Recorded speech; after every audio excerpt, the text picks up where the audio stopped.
Hi students, Rakesh जमनी here. चलिए आज आपको मैं इंग्लिश ग्रामर का एक नया टॉपिक कराता हूँ।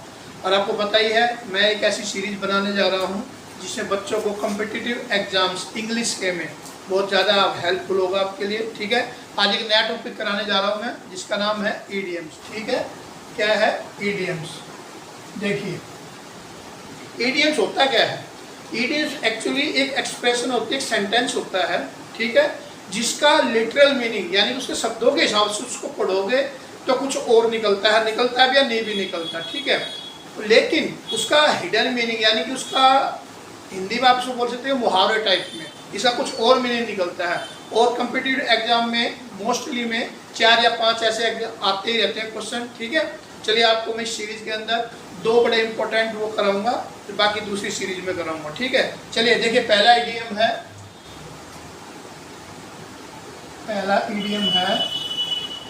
आ bolt from the blue.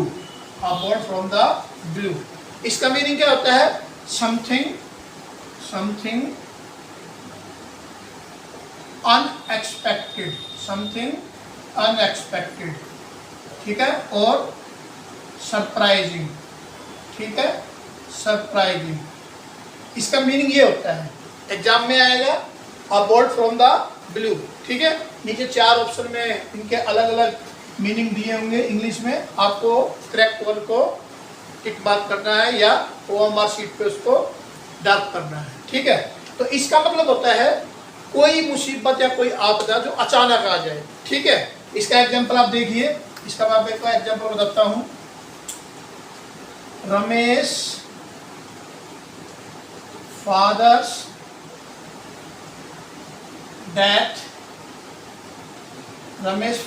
death came for him as a bolt from the blue, ठीक है। तो ये इसका क्या है, सेंटेंस में इसको यूज करना है, तो ये इसका मीनिंग ये होता है, ठीक है। चलिए मैं आपको सेकंड वाला कराता हूँ, एक बड़ा इंपॉर्टेंट है वो भी। सेकंड है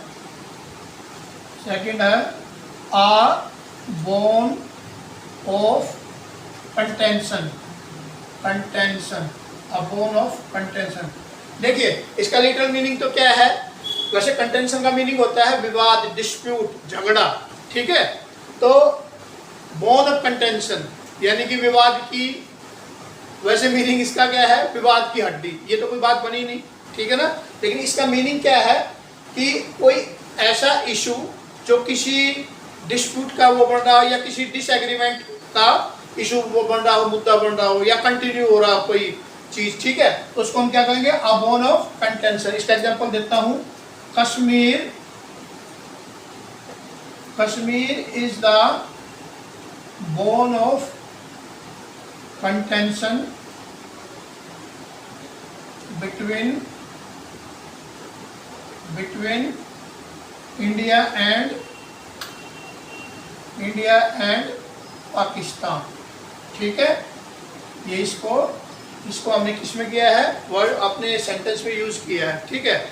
ऐसे ही कुछ इंपॉर्टेंट टॉपिक्स, फॉर एग्जांपल जैसे अभी तो इडियम्स है, फिर फ्रेजल वर्ब आएंगी, उसके बाद वर्ब्स को हम कैसे, उसके पीछे प्रेपोजिशन कैसे यूज करते हैं, सारे टॉपिक में जितने भी कॉम्पिटिटिव एग्जाम में इंग्लिश के जितने भी ग्रामेटिकल पोर्शन है वो सारा मैं आपको एक एक करके कंप्लीट कराऊंगा, ठीक है।